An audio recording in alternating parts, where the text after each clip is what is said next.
Los prometidos recortes de impuestos de Donald Trump ya causan preocupación entre economistas y se están convirtiendo en uno de los grandes desafíos de la próxima nueva administración.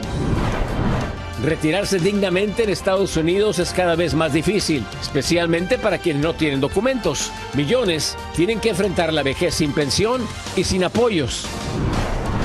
Comienza el juicio en contra del venezolano acusado de asesinar a una estudiante de enfermería en Georgia, caso que se convirtió en estandarte de la retórica antimigrante de los republicanos. La tormenta tropical Sara azota a Honduras con lluvias torrenciales, inundaciones y deslaves, mientras que México se prepara para recibir el embate en gran parte de la península de Yucatán. Con vehículos blindados, sicarios atacan varias alcaldías en el estado de Michoacán, dejando destrucción y causando terror entre la población que se encuentra atrapada en una ola de violencia que enluta la región. Alebrijes de madera cobran vida con colores vibrantes y detalles únicos, una tradición que combina historia, cultura y creatividad en cada figura creada por las manos de artesanos oaxaqueños. Así iniciamos su noticiero nacional, cierre de edición. Muy buenas noches, bienvenidos a su noticiero nacional cierre de edición. Les informa José Armando Ronstad. Gracias por acompañarnos. Iniciamos con lo siguiente. Cuando el ahora presidente electo Donald Trump buscaba el voto que lo llevaría de regreso a la Casa Blanca, prometió a sus partidarios acabar con la inflación en los primeros días de su gestión. Pero sus planes, casi todos basados en recortes de impuestos, podrían causar estragos en las finanzas del país. Alfredo Miranda nos tiene el siguiente reportaje. Gran parte de la campaña del presidente electo Donald Trump se corrió con la narrativa de reducir impuestos en varios sectores de la economía nacional. Una de las primeras medidas a adoptar sería la renovación de una ley impositiva de su primera administración que termina el 2025. Lo que haría es mantener bajos la tasa de impuestos para la gente de más altos niveles de ingresos, más de $500,000 al año. Esa gente se beneficiaría. Toda reducción de impuestos implica menores ingresos al Tesoro Nacional. Sin embargo, la reducción de impuestos del plan de Trump también se extendería al sector productivo del nivel corporativo. Quiere reducir el impuesto a las corporaciones, o sea, a las grandes empresas, lo cual de alguna manera uno podría decir haría que las empresas sean más rentables, pero beneficiaría principalmente a la gente de mayores ingresos. La plataforma de Trump también prometió la eliminación de impuestos para los jubilados, así como para los trabajadores que reciben propinas. Expertos calculan que la reducción de impuestos aumentaría el déficit fiscal en 2 o 3%, lo cual podría llevar a un aumento de tasas de interés a nivel mundial. Se estima que el gobierno federal tome prestados aproximadamente $22 billones durante los próximos 10 años, lo que llevaría la deuda a un nivel que muchos economistas consideran alarmante.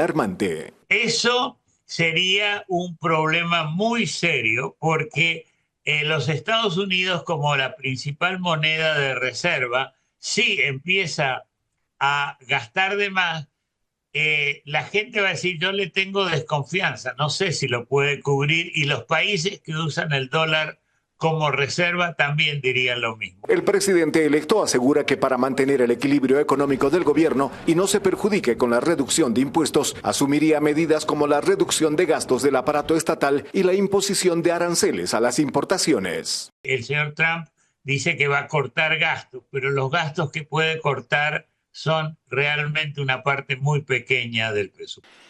Los aranceles, como quiere poner él, lo único que pueden traer es mayores costos a los Estados Unidos, menor comercio y más problemas para el mundo. Otro de los problemas que podrían sufrir los estadounidenses a futuro es que tendrían que pagar impuestos más altos o recibir beneficios más pequeños de programas como el Seguro Social para ayudar a solucionar los problemas fiscales del país como consecuencia de la reducción de impuestos de Trump. Alfredo Miranda, Noticias Estrella TV.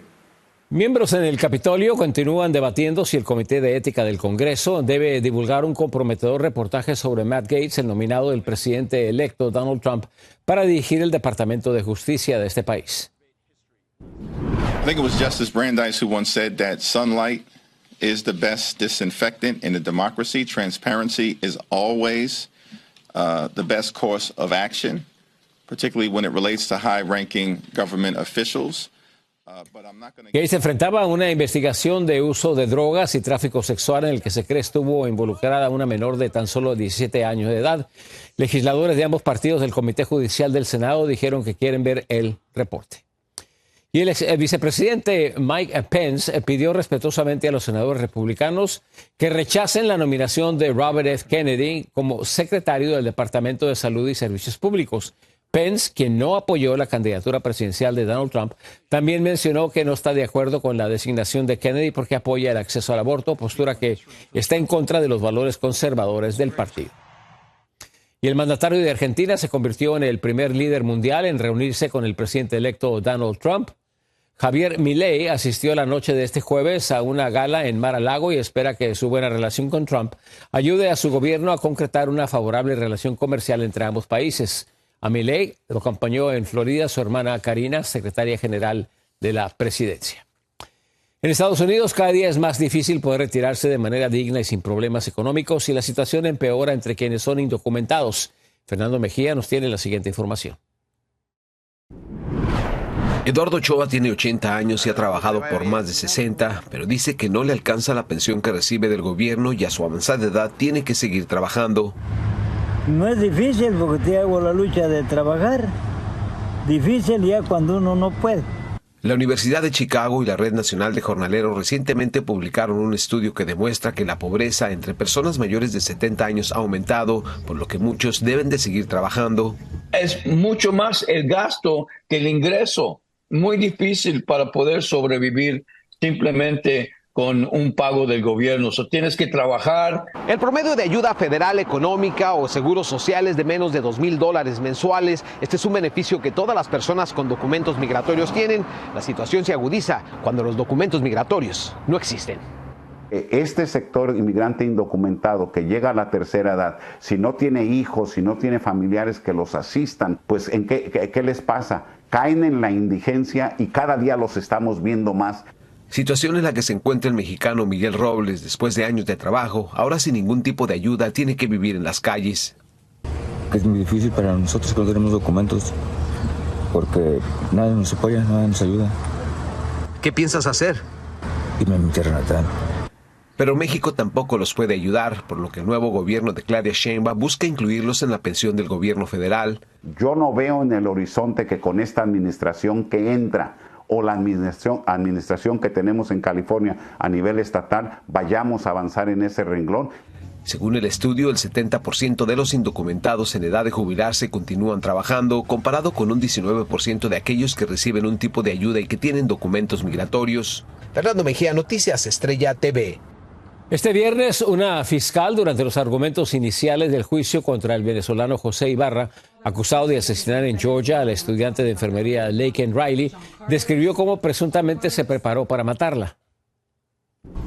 José Ibarra put on a black hat, a hoodie-style jacket, and some black kitchen-style disposable gloves, and he went hunting for females on the University of Georgia's campus.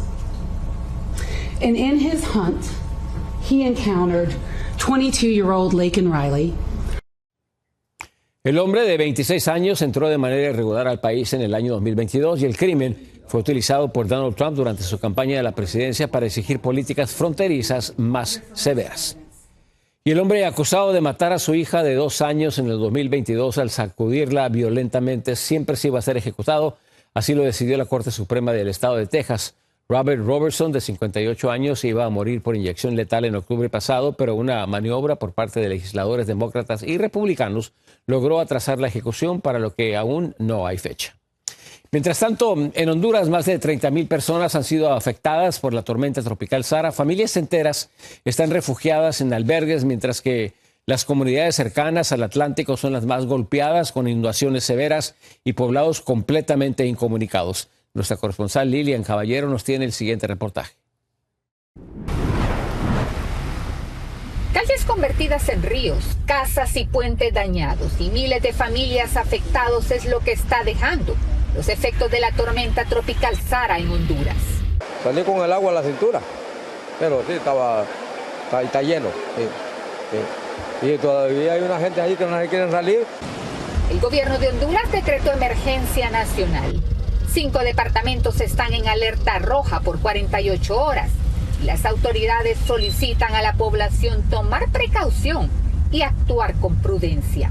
Manténgase en sus hogares mientras pase este temporal. No cruce vados, no cruce quebradas, no haga acciones temerarias que puedan poner en riesgo su vida. Los departamentos de la zona atlántica de Honduras son de los más afectados. En el departamento de Colón se registran daños a la infraestructura. Inhabilitación de algunos puentes, ¿verdad? Y también pues algunas averías en algunas casas, unas viviendas donde pues se ha prácticamente inundado, donde se han perdido mucho menaje. En los departamentos de la zona norte de Honduras, también los efectos de la tormenta comenzaron a sentirse la tarde de este viernes, dejando a más personas afectadas. La presidenta de Honduras anunció en sus redes sociales que estará atendiendo personalmente la emergencia. Un poco asustados, pero ahí estamos, cuidando las cositas porque... Y si no cuida uno lo que tiene, si mira que ya la casita ya va para abajo, entonces hay que sacarlo. En Honduras, Lilian Caballero, Noticias Estrella TV. En otra información, el presidente Joe Biden participó este viernes en una reunión informal con líderes de la PEC en Lima, Perú. Más tarde se reunió con el mandatario de Corea del Sur, Yoon Suk Yeol, cuando aumenta la preocupación por la sociedad militar entre Corea del Norte y Rusia. Norcorea, como le hemos informado, envió a Moscú miles de soldados que fueron desplegados en Kursk, región rusa fronteriza que este año invadieron los ucranianos. Vamos a un corte comercial, regresamos con más noticias, sigan con nosotros. Aumenta la preocupación entre la comunidad médica ante el repunte de casos de sarampión a nivel mundial. Arrestan al líder de una facción de sicarios de los Chapitos. Los detalles en cuanto regresemos. Este viernes, cientos de empleados de un casino cercano al Strip de Las Vegas se lanzaron a la huelga. El paro en el casino Virgin Hotels Las Vegas es el primero en 22 años del Sindicato de Trabajadores Culinarios, que es el sindicato más grande de Nevada, con 60,000 miembros. Buscan un nuevo contrato laboral de 5 años con mejores sueldos y mejores beneficios. Cambiando a temas de salud, alrededor de 110,000 personas murieron víctimas del sarampión en el último año, la mayoría de ellas niños, por un alarmante repunte de la enfermedad a nivel mundial.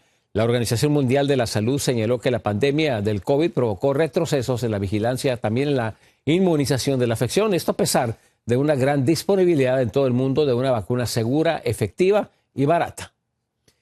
En un duro golpe a la estructura de los Chapitos, autoridades mexicanas detuvieron a Omar alias El Pelón, líder clave de la célula delictiva del cártel de Sinaloa, conocida como Los Pelones. Vamos a la capital mexicana. Arturo Vega nos tiene el reporte y las reacciones. Este hombre es considerado como uno de los principales líderes criminales de Los Pelones, una célula delictiva ligada a los Chapitos. Su nombre es Omar alias El Pelón o el 08. Y fue detenido este viernes durante un cateo en la colonia Las Quintas, en Culiacán, Sinaloa. Así lo confirmó el secretario de Seguridad y Protección Ciudadana a través de redes sociales. Es producto de esta coordinación integral que estamos haciendo y del fortalecimiento de la inteligencia y la investigación. El presunto criminal cuenta con una orden de aprehensión por homicidio, tráfico de armas, de personas y fentanilo hacia Arizona, Estados Unidos. Su arresto puede significar un duro golpe a la estructura de la chapiza, facción del cártel de Sinaloa. No vale tanto en el sentido de un generador de violencia, porque la violencia realmente está concentrada en Sinaloa, sino como un financiador de la violencia. Podía brindar recursos casi de manera ilimitada, indefinida a los Chapitos para que pudieran continuar con la disputa con el Mayo Zambada. Información de Inteligencia Federal revela que las acciones delictivas de El Pelón eran empleadas con tecnología y uso de drones con explosivos. Su detención se dio bajo un operativo entre distintas autoridades federales. Es una detención de alto nivel, es importante, sin embargo, si no se acompaña de otras detenciones rápidas que permitan que este flujo realmente pare y no simplemente cambie de carril, entonces no veremos mucho cambio. La violencia en Sinaloa ha repuntado debido a la pugna que hay entre los dos grupos criminales de Ismael El Mayo Zambada y los Chapitos, que hasta el momento han dejado 350 personas asesinadas en los últimos 2 meses. Desde la Ciudad de México, Arturo Vega, Vivanco, Noticias Estrella TV. Sicarios fuertemente armados atacaron alcaldías en Michoacán, sembrando el terror entre los residentes que vuelven a pedir que las autoridades reaccionen. Nuestro corresponsal Oscar Pantoja tiene el recuento de lo que fue una jornada muy violenta. Con total impunidad, los integrantes de la delincuencia organizada ingresaron con vehículos monstruo al centro de Sinapecuaro, balearon la alcaldía y quemaron una camioneta del transporte público. Fueron más de 1,000 balas las que penetraron en las oficinas del ayuntamiento, negocios y viviendas aledañas. En el municipio vecino de Queréndaro, los sicarios asesinaron a un policía y dejaron herida a su compañera. La ciudadanía vive con miedo, piden mayor seguridad a las autoridades. Más patrullas, más vigilancia, cámaras y sobre todo, apoyo de la comunidad. Nuestro país en general vivimos una inseguridad muy difícil. A cualquier parte del país que vayamos es una inseguridad muy grande. Pues preparar mejor a los policías, sobre todo quitar la corrupción, darles un mejor salario para que hagan su trabajo de manera más eficiente. Alfredo Ramírez Bedoya, gobernador de Michoacán, dijo que la policía y militares mantienen un fuerte operativo por tierra y aire para ubicar y arrestar a los sicarios. Bueno, estamos atendiendo el tema, por supuesto, con la 21 zona militar, como estamos haciendo, y ya está desplegado también la Guardia Civil, todo nuestro equipo, y por supuesto que trabajando, ¿no? Muy decididamente. Son temas que por supuesto deben atenderse de inmediato y que estamos en esa tesitura. Ya se hicieron vuelos también de aéreos. Algunos días atrás, los criminales atacaron a balazos a la Guardia Civil en esta región de Michoacán y quemaron 9 vehículos en los municipios de Charo, Indaparapeo, Queréndaro, Marabatío, Sinapecuaro y Álvaro Obregón. Los operativos por parte de las autoridades michoacanas continúan con apoyo de las fuerzas federales y militares. Desde Michoacán, Oscar Pantoja, Segundo Noticias, Estrella TV. Un corte comercial, regresamos a cierre de edición con más información. Los llevaremos a conocer cómo se fabrican los míticos y coloridos alebrijes de Oaxaca. 2 localidades oaxaqueñas afirman que en sus tierras nacieron los alebrijes, estas bellas y mágicas figuras artesanales que son parte de una importante cultura mexicana. María Teresa Sarabia nos tiene imágenes y detalles. Son 2 pueblos, San Martín Tilcajete y Arrasola-Xoxo en Oaxaca, los que se disputan entre sí el origen de los alebrijes. Lo cierto es que estas coloridas, fantásticas, alegres, vibrantes y únicas figuras cuenta la historia que surgieron en un sueño de su creador, Pedro Linares, originario de la Ciudad de México. Esa revelación cambió su destino y el de muchos artesanos. Seres extraños con alas, cuernos, colas, colmillos, cuerpo humano y cara de perro, dragones con alas, la enorme hormiga chicatana, viven en la imaginación de los artesanos. Ellos les dan vida. Las formas realmente es la expresión de la madera, tanto inspiración en esas tonas y nahuales, en esos animales o los dioses zapotecos, son también los que nos dan esa forma fantasiosa. En Oaxaca los artesanos usan madera de copal, decorándolos con gran variedad de colores y diseños que los hacen piezas únicas. Al tallar los artesanos la madera, cada alebrije toma forma. No existen diseños previos. No vas a encontrar la misma pieza en otro taller. Similar sí, pero nunca es la misma pieza, incluso en los mismos talleres. Pedro Linares, quien dio vida a los alebrijes, inició su elaboración con papel maché hace casi 100 años. Luego Linares conoció a los artesanos que adoptaron a estos animales fantásticos, tallándolos en madera. Uno de los primeros fue don Manuel Jiménez, maestro artesano de Arrasola-Xoxo, cerca de la capital Oaxaca. Con el tiempo, con los años, encontró en una calle de Oaxaca al extranjero Arturo Trey, era de Nueva York, le mostró sus tallas, se las compró a 10, 20 y 50 centavos. La llegada de estas figuras cambió la dinámica de 2 pueblos dedicados a la agricultura desde el siglo XIX. Ahora son zonas artesanales donde el 90% de su gente vive y come de los alebrijes. María Teresa Sarabia, Noticias, Estrella TV. En Nueva Zelanda, legisladores maorís interrumpieron una votación parlamentaria de una forma muy peculiar.